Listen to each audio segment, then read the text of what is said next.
Jadi nilai ambang batas kategori 1, kategori 2, kategori 3 diberlakukan berurutan kalau masih terdapat alokasi kebutuhan yang belum terpenuhi.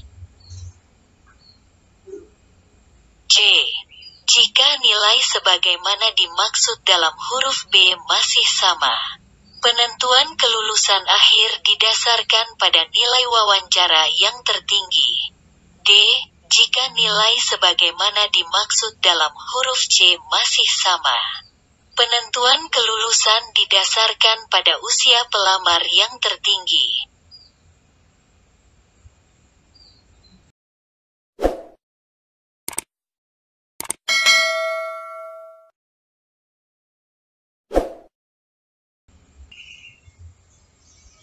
Assalamualaikum warahmatullahi wabarakatuh. Kembali lagi bersama channel Operator Sekolah Dasar.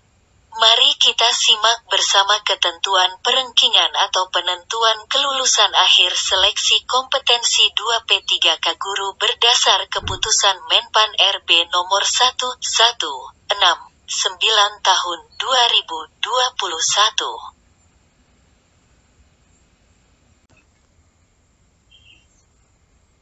Ketentuan kelulusan akhir seleksi kompetensi 2 ada pada diktum ke-8 yang keputusannya sebagai berikut. Kelulusan akhir pada seleksi kompetensi 1, seleksi kompetensi 2. Seleksi kompetensi 3 diberlakukan secara berurutan dengan ketentuan sebagai berikut. A. Terhadap seluruh peserta diberlakukan nilai ambang batas kategori 1 dan berperingkat terbaik. B. Jika setelah huruf A diberlakukan masih terdapat alokasi kebutuhan yang belum terpenuhi, maka terhadap peserta yang memenuhi ketentuan diktum ke-6 diberlakukan nilai ambang batas kategori 2 dan berperingkat terbaik.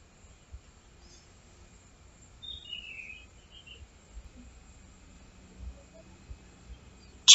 Jika setelah huruf B diberlakukan masih terdapat alokasi kebutuhan yang belum terpenuhi, maka terhadap seluruh peserta diberlakukan nilai ambang batas kategori 3 dan berperingkat terbaik. Jadi nilai ambang batas kategori 1, kategori 2, kategori 3 diberlakukan berurutan kalau masih terdapat alokasi kebutuhan yang belum terpenuhi.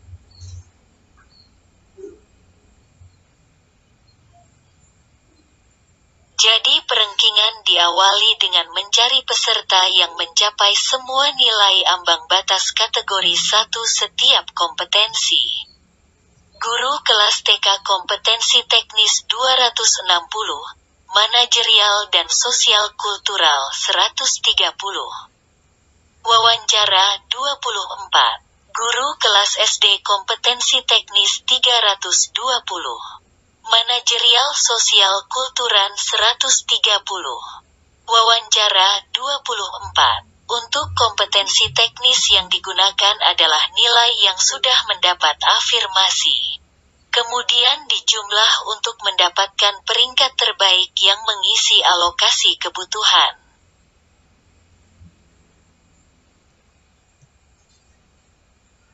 Bila masih terdapat alokasi kebutuhan yang belum terpenuhi, maka kemudian diberlakukan perengkingan nilai ambang batas kategori 2. Dengan mencari peserta yang berusia paling rendah 50 tahun pada saat pendaftaran dan nilai kompetensi teknis sesuai ketentuan nilai ambang batas kategori 2.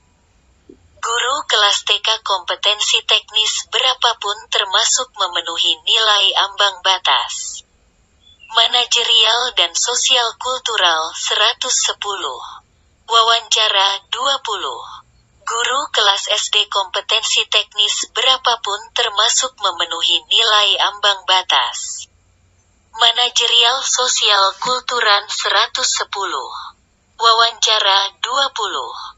Kemudian dijumlah untuk mendapatkan peringkat terbaik yang mengisi alokasi kebutuhan.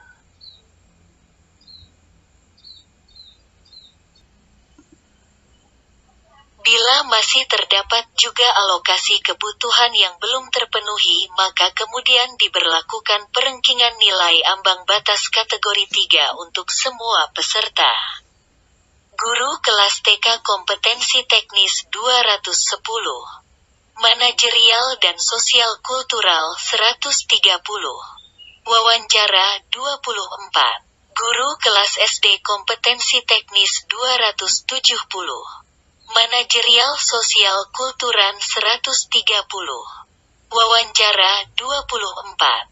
Kemudian dijumlah untuk mendapatkan peringkat terbaik yang mengisi alokasi kebutuhan.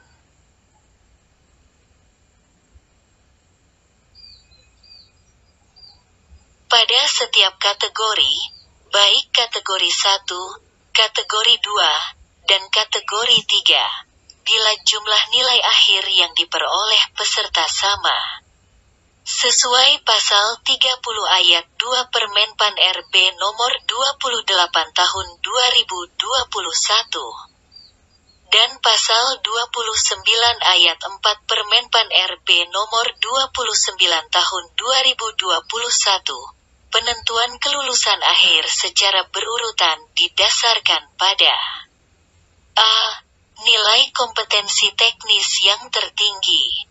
B. Jika nilai sebagaimana dimaksud huruf A masih sama, penentuan kelulusan akhir didasarkan pada nilai kumulatif kompetensi manajerial dan sosial kultural yang tertinggi. C.